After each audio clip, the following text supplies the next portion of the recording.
Selamat pagi, Bapak, Ibu, dan saudara-saudari yang terkasih. Salam veritas, semangat perubahan, semua untuk Tuhan.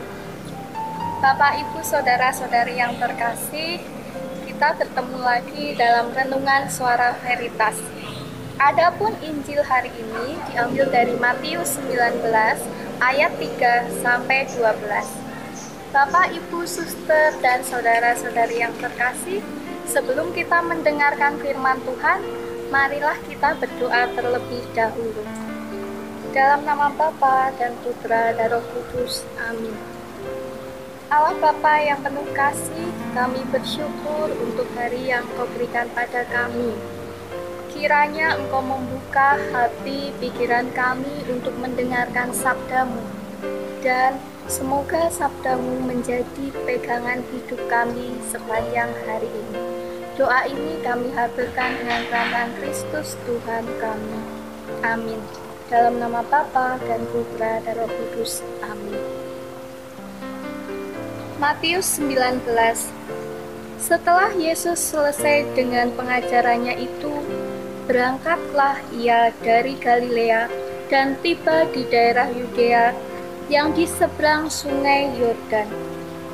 Orang banyak berbondong-bondong mengikuti dia, dan ia pun menyembuhkan mereka di sana. Maka datanglah orang-orang Farisi kepadanya untuk mencobai dia. Mereka bertanya, apakah diperbolehkan orang menceraikan istrinya dengan alasan apa saja? Jawab Yesus, tidakkah kamu baca bahwa Ia yang menciptakan manusia sejak semula menjadikan mereka laki-laki dan perempuan? Dan firman-Nya, sebab itu laki-laki akan meninggalkan ayah dan ibunya dan bersatu dengan istrinya, sehingga keduanya itu menjadi satu daging. Demikianlah mereka bukan lagi dua, melainkan satu. Karena itu, apa yang telah dipersatukan Allah tidak boleh diceraikan manusia.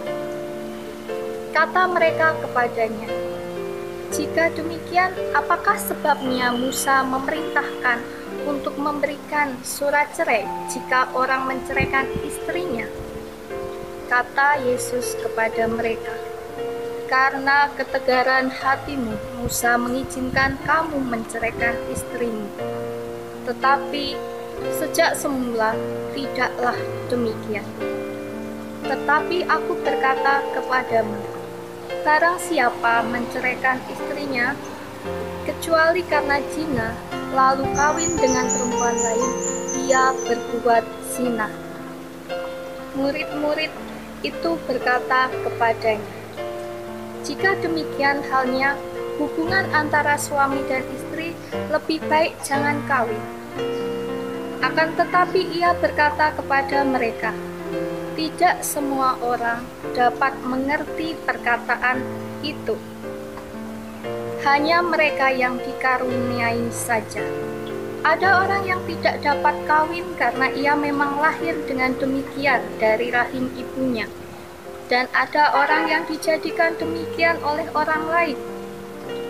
Dan ada orang yang membuat dirinya demikian karena kemauannya sendiri, karena kerajaan surga. Siapa yang dapat mengerti, hendaklah ia mengerti. Demikianlah Injil Tuhan. Terpujilah Kristus.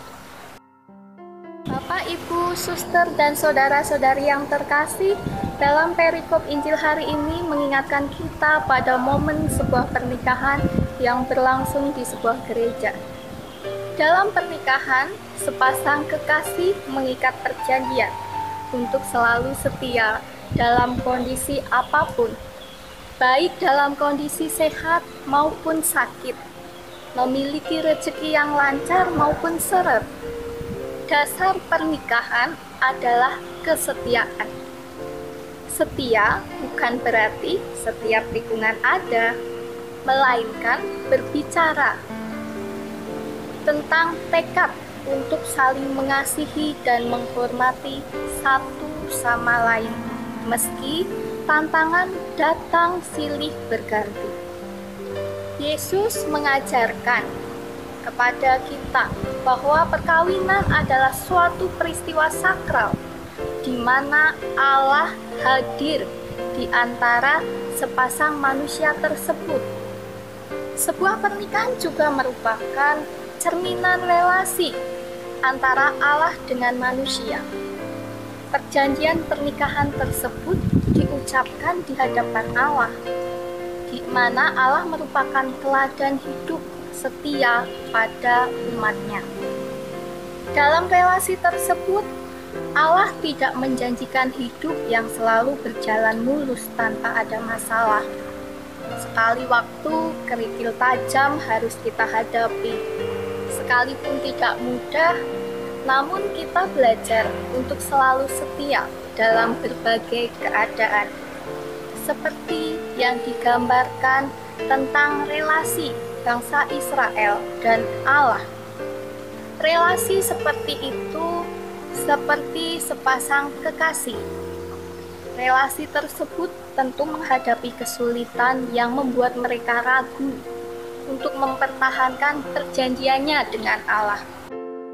Namun, kenangan akan kesetiaan kasih Allah pada umat Israel mampu menumbuhkan cinta kepada Allah, di mana mereka terpacu lagi untuk setia pada perjanjian dengan Allah.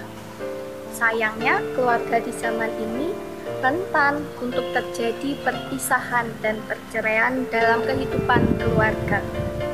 Nilai-nilai pernikahan telah bergeser dari kesatuan menjadi kecocokan, dari hidup bersama dalam suka dan duka menjadi hidup dalam kesenangan dan kenyamanan. Jika tidak cocok, bercerailah. Jika tidak senang dan nyaman hidup dalam keluarga, berpisah. Tentu saja hal tersebut merupakan cara menghadapi hidup yang keliru dan bertentangan dengan semangat yang diajarkan oleh Yesus tentang pernikahan. Maka Bapak, Ibu, suster, saudara-saudari yang terkasih, Sabda Tuhan hari ini ingin mengajak kita semua untuk menghayati nilai-nilai luhur pernikahan yang harus dihidupkan kembali dan diamalkan oleh keluarga Kristiani. Nilai-nilai luhur pernikahan itu seperti kesatuan cinta yang tidak dipisahkan oleh siapapun kecuali maut. Bapak, Ibu, suster, dan saudara-saudari yang terkasih, semoga melalui renungan Injil hari ini, Tuhan memberikan Roh Kudus bagi kita semua keluarga Kristiani agar tetap menghayati pernikahan sebagai persekutuan cinta seumur hidup dalam suka dan duka sampai maut memisahkan. Amin. Tuhan memberkati.